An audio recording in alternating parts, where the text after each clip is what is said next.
Hi, I'm Jules Astara. Welcome to my home studio. Thank you for joining me.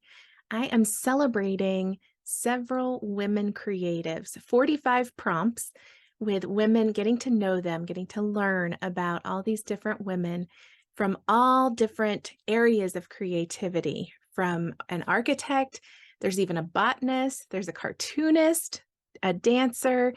There are several mixed media artists, some textile artists, a basket weaver, all different types of creativity. And I put this together intended to coincide with Women's History Month, and I'm celebrating women's art history in all these different fields. But you could join in anytime if you're seeing this later. Just start with the first prompt, or if you happen to be starting during the month of March on whatever day it is and come back to the rest later. I hope that you'll get to know some women who you haven't come across before. I chose mostly women that I was not familiar with for this, rather than some that are more well-known or have been in similar celebrations like this in the past. So most of them were new to me and most of the people that I've talked to so far.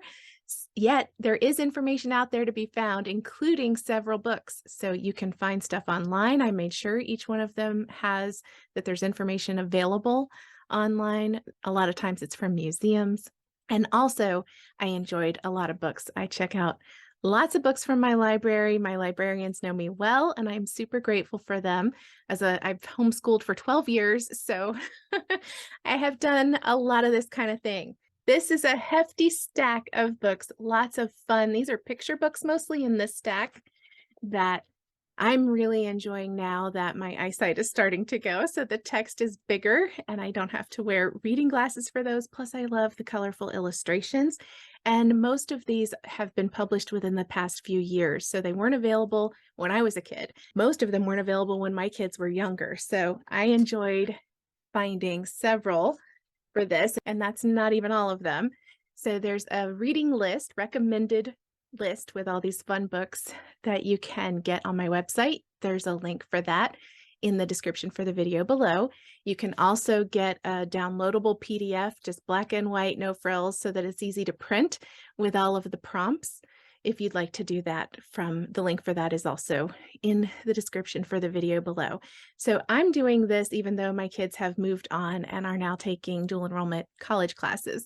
This is the kind of thing that I would have done with them when we were homeschooling when they were younger.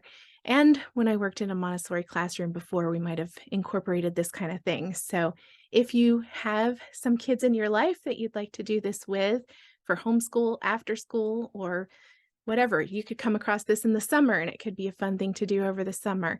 I'm publishing it in March since it's Women's History Month, but you can do it anytime you want. You can participate in any way you like. What I suggest is creating something inspired by them. Here's an example of the one I did for the first few, since I had to get a head start to be able to share on time in a timely manner. So this page, this was not part of this. This page in this little journal, which is 8.5-inch journal, I'll link to that below as well in the description. I added one piece at a time. It already had something on the page when I started it before even looking at the first prompt. And then I added the flowers and the leaves inspired by the first artist in the prompt list.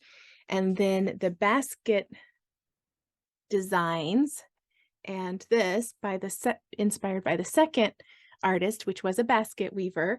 And then this figure was inspired by the third artist, which was a pottery artist. So I took a little bit each day and added to it until the piece felt finished. And that's what I'm doing for that one. So that's one way you could participate. This is what I did for the fourth one. So it's not in the journal. It's on a ceramic tile, which I love. And it was inspired by a ceramic artist. So it felt like fun to at least put a little bit of that medium into it with the surface. And that's as far as I've gotten so far.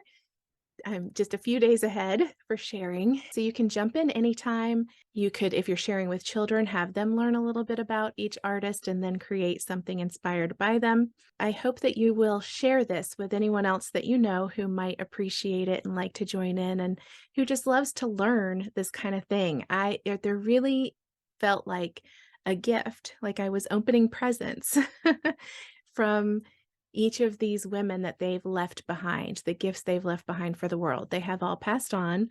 I selected women who are no longer creating themselves to be able to do something in their memory, learn about them, and appreciate the gifts that they've left, their presence. You can again get links for more information and all the prompts and all of that below the video.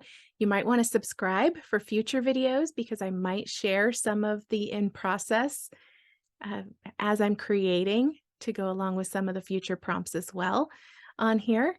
And I also host a group for co-creative artists if you'd like to share your creations there that way, or you can use the hashtag on social media to share that way as well. So I look forward to seeing what others might create, and I hope that you enjoy getting to know these women and their art, that it will inspire you and encourage you and leave you with a feeling of how potent and abundant women have been, female creatives have been through the years.